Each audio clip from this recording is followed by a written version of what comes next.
सुन लिया। अब आपका परफॉर्मेंस, आप सब यूनिक हो, सबका IQ 140 है, लेकिन मार्क्स थोड़ा कम ज्यादा है। मार्क्स कम ज्यादा क्यों है? क्योंकि लर्निंग थोड़ा कम ज्यादा थी। लर्निंग थोड़ा कम क्यों ज्यादा थी? क्योंकि कुछ लोग अलर्ट मोड में पढ़े, कुछ लोग जो है थोड़ा लेजी मोड में पढ़े। लेजीनेस का आपके परफॉर्मेंस से क्या असर है, या उस पर लेजीनेस का आपके परफॉर्मेंस में कैसे असर पड़ता है, वो इसी एरोप्लेन का उदाहरण, जेट प्लेन का उदाहरण मैं दे रहा हूं। जैसे ही जेट प्लेन में गैस भरी हुई है, और जब तक इसमें गैस भरी है, एरोसोल भरा है, ये नहीं हुएगी, वही पड़ी रहेगी। जैसे ही एरोसोल निकलना शुरू होगा, और जितनी तेजी से ये एरोसोल बाहर निकलेगा, उतनी तेजी से जेट क्या करेगी? आगे भागेगी। ये न्यूटन का थर्ड लॉ लगता है। जितना तेजी से इसका एरोसोल बाहर निकलेगा, उतनी तेजी से ये जेट प्लेन आगे भागेगी। अगर एरोसोल इसी में भरा है, नहीं निकल रहा है, तो वहीं पे रुकी रहेगी। वैसे ही जेट प्लेन को तेज भगाने के लिए इसका गैस को क्या करते हैं? तेजी से बाहर निकालते हैं, और यह जो है न्यूटन का थर्ड लॉ लगता है। हमारे आपके अंदर भी, माइंड में भी न्यूटन का थर्ड लॉ लगता है। यहां पे अगर लेजीनेस भरी है, यहां पे लेजीनेस भरी है, आप किताब खोले हैं लेकिन नहीं पढ़ पाएंगे, फिर सो जाएंगे, सोते रहेंगे, पढ़ते रहेंगे, सोते रहेंगे, पढ़ते रहेंगे, परफॉर्मेंस अच्छा नहीं होगा। और लेजीनेस जैसे ही भगा देंगे, लेजीनेस दूर हो जाएगी आपकी, एकदम आप एक्टिव हो जाएंगे।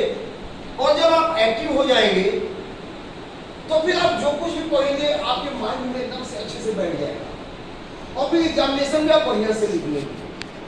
आपका IQ बहुत ज्यादा है, आपके माइंड की क्षमता बहुत ज्यादा है, आप सब लोग बहुत ही एक्टिव हैं, लेकिन वो एक्टिवनेस अभी पर्याप्त नहीं है। आपको एक्टिव होना पड़ेगा पढ़ाई के लिए, और एक्टिव होने के लिए बाधक कौन है? लेजीनेस। इस दुनिया में सबसे बड़ा शत्रु किसी का है तो कौन है? लेजीनेस है। अगर आपने अपना लेजीनेस त्याग दिया, तो आप बहुत ही परफेक्ट और बहुत ही प्रोडक्टिव हो जाएंगे, आपका परफॉर्मेंस बेहतर हो जाएगा। लेकिन लेजीनेस को दूर करने के लिए आपको खुद एक्टिव होना पड़ेगा। जब तक आप एक्टिव नहीं होंगे, तब तो कुछ नहीं होने वाला। आप कहेंगे सर हम जागते तो हैं, बैठते हैं पढ़ने, फिर सो जाते हैं। आप जाग तो जाते हैं, अपने बेड पर बैठ भी जाते हैं, लेकिन लेजीनेस को भगाने के लिए आपको करना क्या होगा? आप अपने बेड पे ही बैठे बैठे आप जो है तेजी से सांस को लीजिए, अनुलोम विलोम कर लीजिए, 10 बार सांस लीजिए, थोड़ा रोकिए, फिर छोड़िए।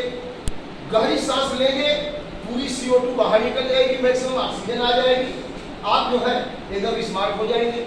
आप अपने दोनों पंजों को ऐसे रगड़ दीजिए, रगड़ करके 10 बार अपने आंख पे ऐसे करिए, हिट दीजिए उसको, थर्मल एनर्जी, तुरंत आपका जो है लेजीनेस भाग जाएगा।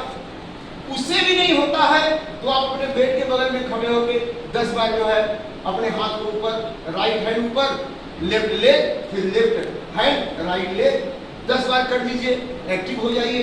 फिर आप बैठिए पढ़ने, देखिए आप जो है बिल्कुल लेजीनेस को भगा देंगे और एक्टिव हो जाएंगे।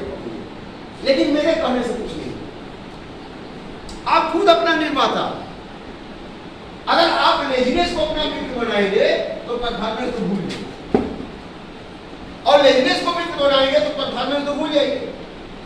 अगर आपको परफॉर्मेंस अच्छा करना होगा तो लेजीनेस को आपको क्या करना होगा? अपना शत्रु बनाना होगा। लेजीनेस को अपने पास भटकने नहीं देना होगा।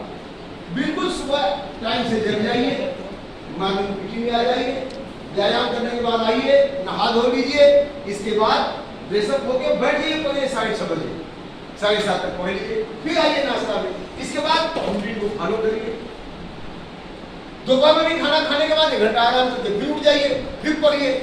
अपने लेजीनेस को बाहर कर दीजिए, आपका परफॉर्मेंस देखिए। अभी अगला एग्जाम होगा जब PWD थर्ड होगा, आपका परफॉर्मेंस बेहतर हो जाएगा। अब ऐसे खाली कहते रहेंगे सर एक क्वेश्चन छूट गया, 2 क्वेश्चन छूट गया, ये 2 कंफ्यूज हो गए, इससे कोई फायदा नहीं है।